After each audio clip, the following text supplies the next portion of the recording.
Reading, a way to escape a stressful day, but also one of the best ways to learn Japanese without studying only dry grammar rules all day. When you're starting out, picking the right book can feel overwhelming. You don't want something so easy that you get bored, but not so hard that you need a dictionary for every single word.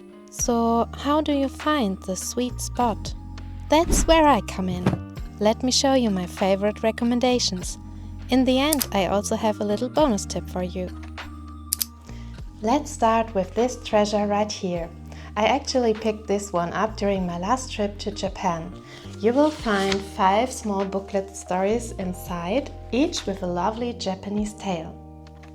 It even comes with an audio CD, so you can listen along as you read.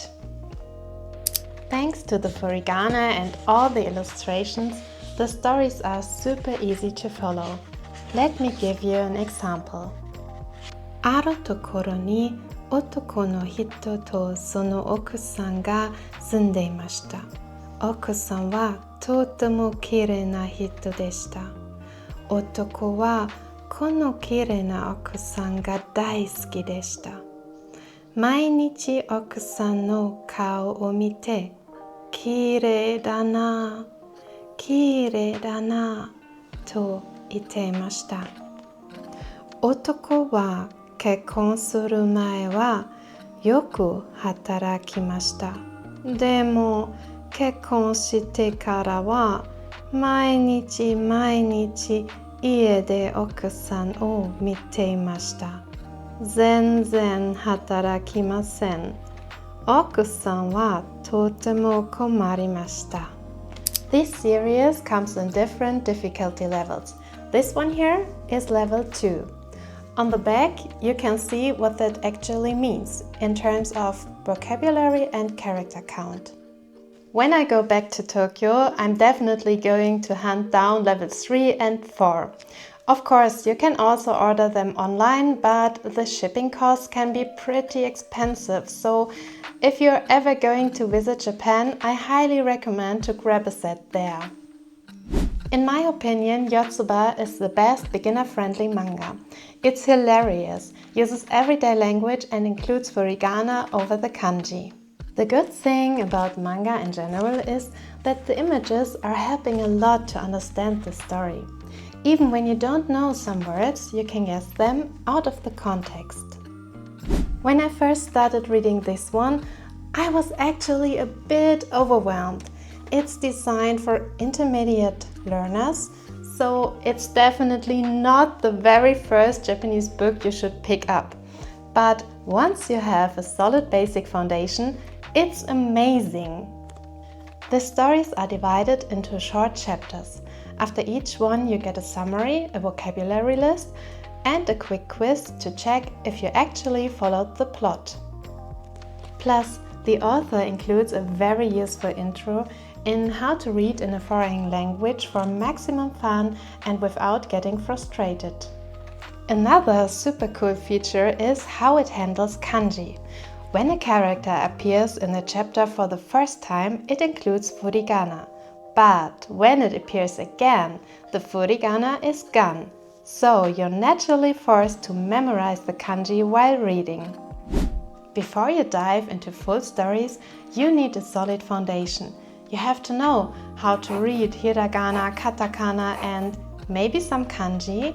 I personally find that writing characters by hand helps them to stick in my memory so much faster when I read them later. That's why workbooks like these are my true starting point. Instead of the typical heavy grammar books, I love resources focused on real life. Irodori was actually recommended to me by a Japanese friend. It's produced by the Japan Foundation and it's available online completely for free. Technically, it's a digital PDF, so if you love studying on a tablet or iPad, you can easily write directly into the files. But for my own workflow, I personally prefer having a physical printed copy in front of me to write in. It covers everyday vocabulary, practical grammar, and real-life conversation skills. Plus, it has really interesting cultural notes written in both English and Japanese. Currently, there are 4 books available, ranging from A1 starter all the way up to pre-intermediate. You can also find all the exercise answer keys, audio files, and extra study material directly on their website. こんばんは。あ、こんばんは。 I've linked it in the description below. And here's a special tip for all my German-speaking viewers. This one is only available in German.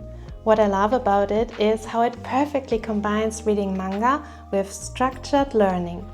You follow the storyline and in between you pick up grammar patterns and vocabulary with short practice exercises built right into the book. And now, as promised, a little bonus tip. To keep Japanese part of my daily routine, I love this small tear-off calendar. It's just one tiny exercise a day, plus a little piece of cultural insight. I'm sorry, but this specific one is also only available in German. However, there are similar calendar out there in English, and I just wanted to show you this as an example, because no matter how short or simple the text you're reading is, the most important thing is to stay consistent. Do you have any other Japanese book recommendations that are fun to read? Let me know in the comments, because I'm always looking for new ones. Don't forget to subscribe for more learning adventures. See you next time. Mata ne!